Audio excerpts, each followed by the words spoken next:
Ubuntu 20.04 Focal Fossa has been released. There are many new changes and improvements. So how does it compare to the previous LTS release of Ubuntu, and is it worth upgrading? You will find out in this Ubuntu 20.04 review.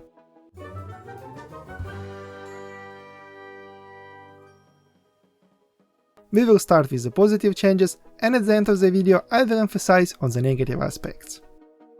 The first and major thing you will notice in Ubuntu 20.04 is its new look and feel. This is Ubuntu 20.04, and here is Ubuntu 18.04. The new release looks more modern, there are new icons, the colors have been changed, and the GTK look have been refined. Finally, there are some themes to choose from in Ubuntu 20.04.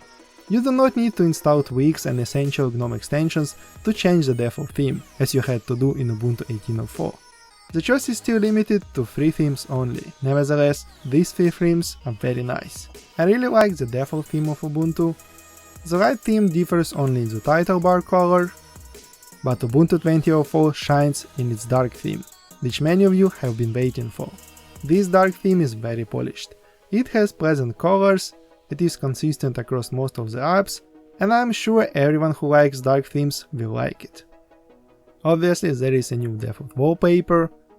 Now you can group your application in folders and give these groups names. There is a new login screen and a new lock screen. The lock screen looks a little better than before. I particularly like that you do not need to scroll it up with your mouse to show the password field. It was very annoying before. Now it's just enough to press any key on the keyboard and type your password without touching the mouse.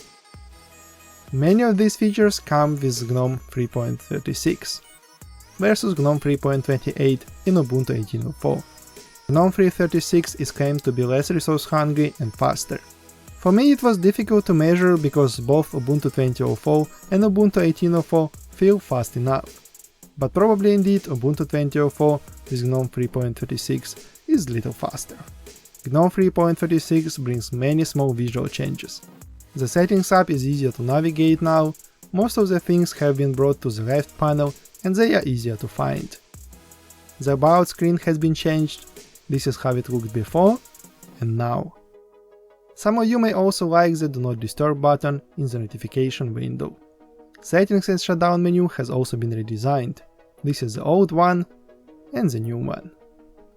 If you use high DPI screen, you can finally adjust the scaling with fractional scaling. Now there is a choice between 125, 150, 175 and 200% scaling, versus 100 and 200 before. However, this scaling seems to be a little raw yet. It didn't work for me in the VirtualBox, and I have also heard that it doesn't work with multiple monitor setup. Anyway, I consider it a great improvement, and hopefully the scaling functionality will get better with updates. You will also notice right away that Ubuntu 20.04 installs faster and boots faster. This is the boot time of my Ubuntu 18.04, and here is the boot time of Ubuntu 20.04. The difference is small, but it is in favor of Ubuntu 20.04. Ubuntu 20.04 also brings flicker-free boot experience, which is also more pleasant visually.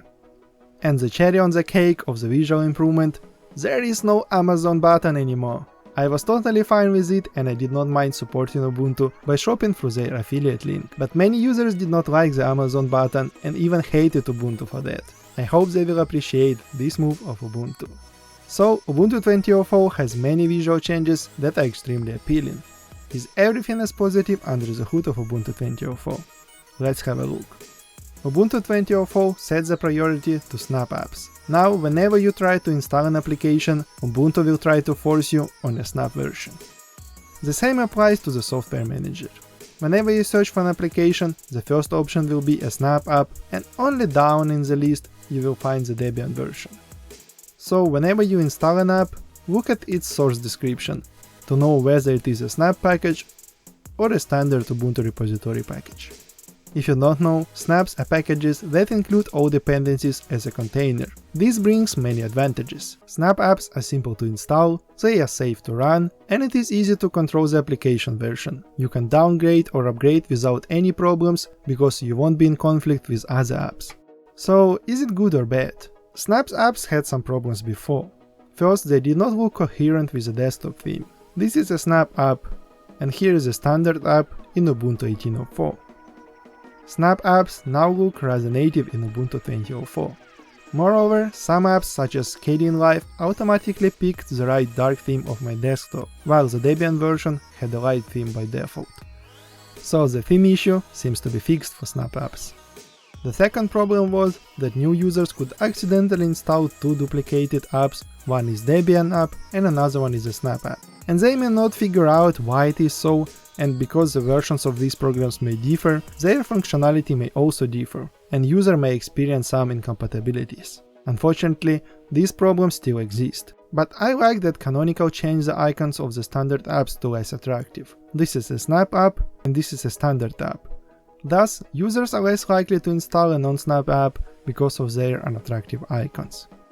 The third problem is that Snap apps takes much more space because they include all dependencies in the package. For example, such a simple app as KeePassXC takes over 100 MB in the Snap package, while its Debian version is only 1.9 MB. But I believe this space problem is possible to overcome, given that the storage is affordable nowadays. Just make sure you allocate as much space for your Ubuntu 20.04 system as you can. So I have to admit I was skeptical about this introduction of Snap packages by default, but after I have tried them, I am positively surprised how well they work. Maybe Canonical is right, and this is the future.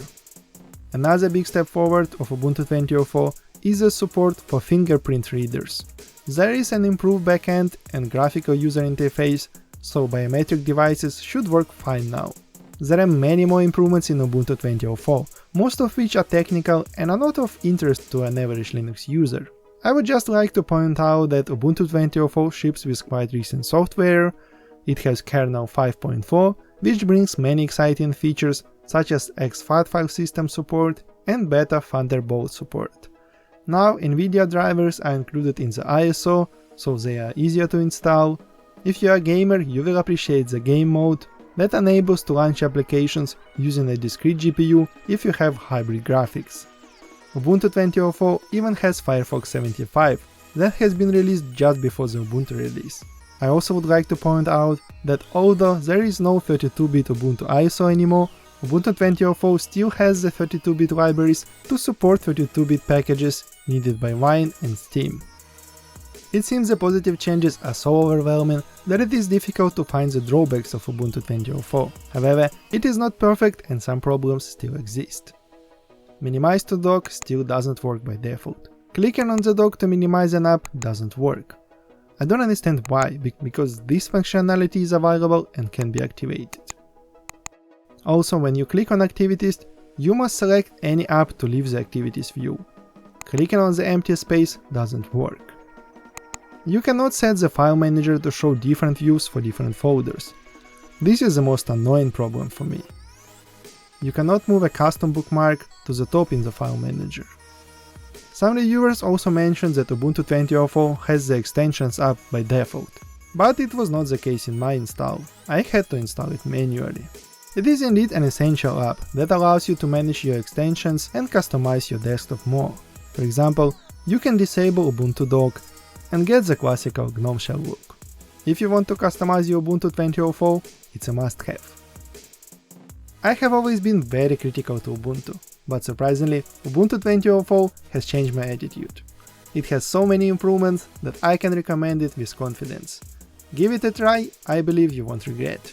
It's a long-term support release, which will be supported for the next 5 years. Thank you for watching.